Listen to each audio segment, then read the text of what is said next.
सबके सबको इससे लाभ हो जाता है।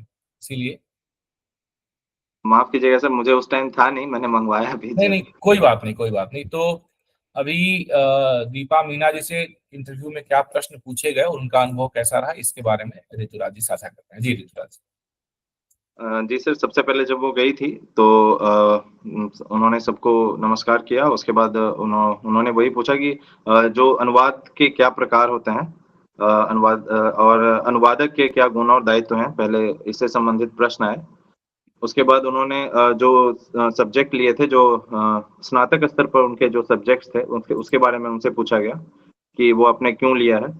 उसके बाद उनसे धारा 3-3 पूछा गया था, धारा 3-3 के दस्तावेजों के बारे में उनसे पूछा गया। और फिर उन्होंने पीजी डिप्लोमा के सब्जेक्ट्स के बारे में उनसे पूछा। और फिर उनका जो प्रश्न था वह था कि डिप्लोमा और जो ये है डिग्री है, उसमें क्या अंतर है। डिप्लोमा और डिग्री में जो अंतर होता है वो उनसे पूछा गया था। इसके बाद उन्हें पढ़ने के लिए दिया गया था, एक कुछ लिटरेचर था सर, वही उनको पढ़ने के लिए दिया गया था। और उन्होंने फिर अगला प्रश्न किया कि आपको अगर इसी पुस्तक का अनुवाद करना रहा तो आप कैसे करेंगे, किन किन चीजों का यूज इस्तेमाल करेंगे आप। उसके बाद उन्होंने सर अभी जो आपने बताया एक बार रिपीट करोगे आप इसको, भी आपने क्या बताया? रिपीट नहीं होगा शिवानी जी, आप इसका वीडियो सुन लीजिएगा। जी।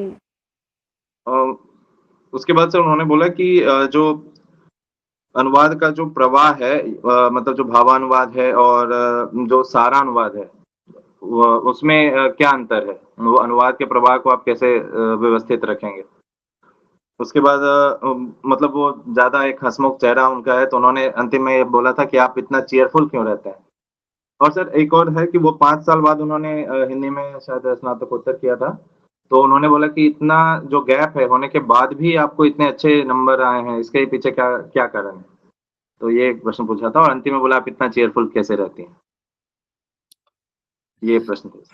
बहुत बढ़िया। तो इस तरीके से आप देख रहे हैं कि देखिए प्रश्नों का स्तर ऐसा नहीं है कि आपको बहुत परेशान कर दे, आपको बहुत प्रश्नों से असहज हो जाएं आप, इस तरह का नहीं। इस तरह के प्रश्न आपसे संभावित नहीं है। ऐसे ही प्रश्न होंगे जो आप सहज रूप में दे सकें। बस आपको अपने ऊपर एक कह सकते हैं कि आत्म नियंत्रण रखना है, और साथ में आपको अपने ऊपर विश्वास रखना है।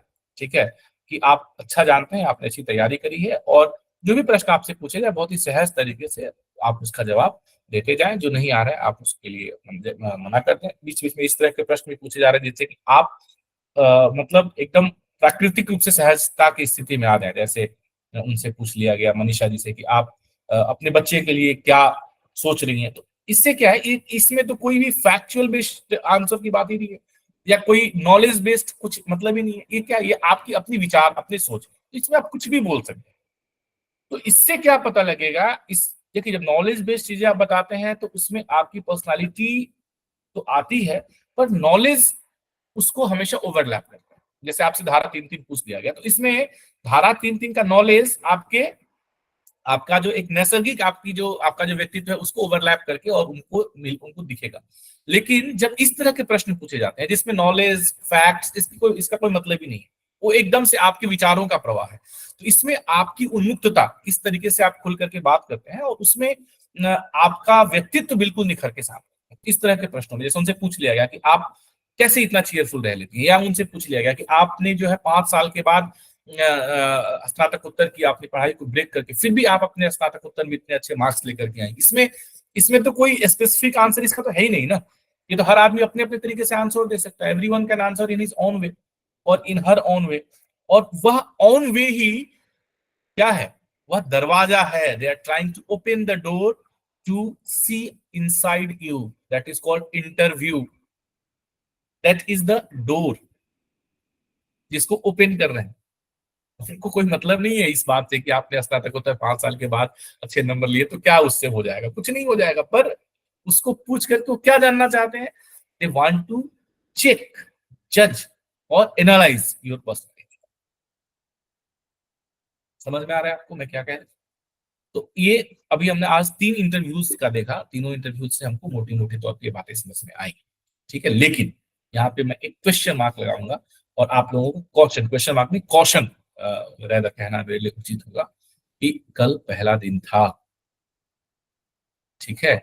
और इस तरह के सामान, जैसे अब आप मुझे बताइए कि यदि आप इंटरव्यू पैनल में बैठे तो आप कितनों से धारा 3 पूछेंगे, कितनों से?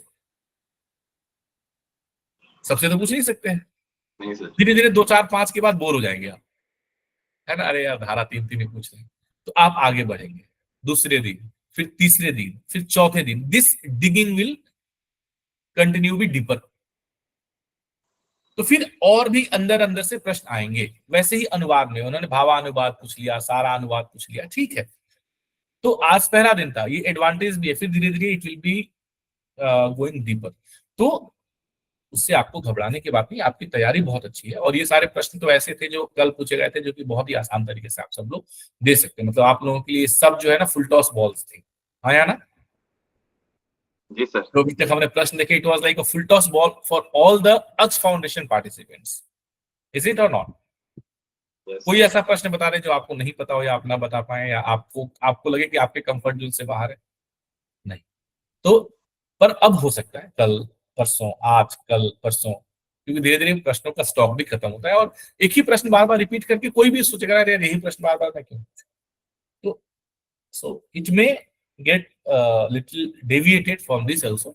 तो ऐसा नहीं कि जो आज आपने प्रश्न सुन लिया बस उसी को ध्यान रख करके तैयारी करें। No, you have to again, जितनी प्रिपरेशन भी आप कर रहे हैं बचे हुए समय में, उसको आपको डाइवर्सिफाई तो रखना ही रखना है, ठीक है। चलिए, thank you so much for today session. हम लोग कल फिर मिलेंगे सुबह में 7 बजे कल के सेशन में। आज शाम को अभी से इस वीक में जो हमारा एसएससी वाला सेशन होता है, वो सारे सेशन में हम लोग हिंदी ग्रामर और इंग्लिश ग्रामर के बजाय केवल अनुवाद अभ्यास करेंगे, keeping in mind the Patna high court exam and keeping in mind the paper 2। क्योंकि हम लोगों ने एसएससी के लिए जो हमारा कह सकते हैं कि सिलेबस है हिंदी और इंग्लिश का, उसको हमने लगभग लगभग कंप्लीट कर लिया। अब जो बचे हुए हैं जो पार्ट्स हैं, उसको हमें केवल अभ्यास की आवश्यकता है। मतलब we need not to practice it on screen, हम इसे क्वेश्चंस के माध्यम से भी प्रैक्टिस कर सकते हैं। जैसे कॉमन एरर के ऊपर क्वेश्चंस है, हमने कॉमन एरर तो पढ़ लिए है, मतलब सारा ग्रामर पढ़ लिया, तो कॉमन एरर तो वहीं से आएंगे। अब हम जितना प्रैक्टिस करेंगे उतना अच्छा रहेगा। वैसे ही सेंटेंस रीअरेंजमेंट, हालांकि सेंटेंस रीअरेंजमेंट के ऊपर एक बेहतर सेशन में करूंगा, अभी नहीं, थोड़ा रुक करके। आप लोग सेंटेंस रीअरेंजमेंट के मैं आपको 2 3 4 सेशन प्रैक्टिस कराऊंगा, मतलब मॉक टेस्ट बहुत सारे, लगभग लगभग मेरा टारगेट है कि, क्योंकि सबसे ज्यादा समस्या आप लोगों को sentence rearrangement, finding the common error, इसमें आप लोगों को ज्यादा समस्या, जम्बल्ड सेंटेंसेस वगैरह में ज्यादा समस्या आपको आ रही है, आया ना? तो इसकी तैयारी मैं, ये जो मेरी प्लानिंग है इसको लेकर के, कि इसको लेकर के ना मैं मतलब 200 300 ना सेंटेंस रीअरेंजमेंट के मैं आपके मॉक करवा लूँ। मतलब 300 मॉक, मतलब 300 क्वेश्चन के मॉक, 30 40 क्वेश्चन के मैं बहुत सारे मॉक करवा लूँ। इससे क्या होगा कि आपकी पूरी ब्रेन स्टॉर्मिंग हो जाएगी। गलती आप करेंगे, उसके बाद फिर हम एक अच्छा सा सेशन करेंगे, 1 या 2 सेशन इसको लेकर के प्रॉपर तरीके से ऑन स्क्रीन हम करके देखेंगे सेंटेंस रीअरेंजमेंट, इसमें क्या क्या ट्रिक्स टेक्निक्स यूज होती है, और फिर हम इसके ऊपर हम लोग आगे सेशंस करेंगे। तो इस तरीके से सेंटेंस रीअरेंजमेंट जो एक बहुत बड़ा फैक्टर आप लोगों को समझ आ रहा है, लग रहा है, डर लग रहा है, कॉम्प्रीहेंशन को भी लेकर कुछ लोगों ने कहा, तो ये सब अब टॉपिक्स हमारे बच गए हैं, जिसमें कि हमें बहुत ज्यादा पढ़ाने की आवश्यकता नहीं है, प्रैक्टिस की ज्यादा आवश्यकता है। बीच बीच में कभी कभी सेशन करेंगे। तो ज्यादातर मेरा यहाँ प्रयास रहेगा कि अब अगले 15 दिन 20 दिन तक, जब तक पटना हाईकोर्ट का एग्जाम है, तब तक हम लोग ट्यूसडे और थर्सडे वाले सेशन में केवल अनुवाद की प्रैक्टिस करेंगे। लीगल एंड एडमिनिस्ट्रेटिव, ये दोनों के लिए अच्छा है, एसएससी पेपर 2 के लिए भी अच्छा है।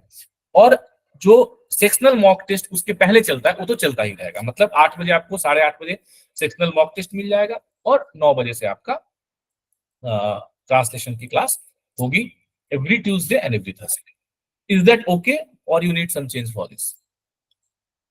टिल 8th ऑफ सितंबर, जब तक पटना हाईकोर्ट का एग्जाम हो जाता है। सब लोग सहमत है इससे?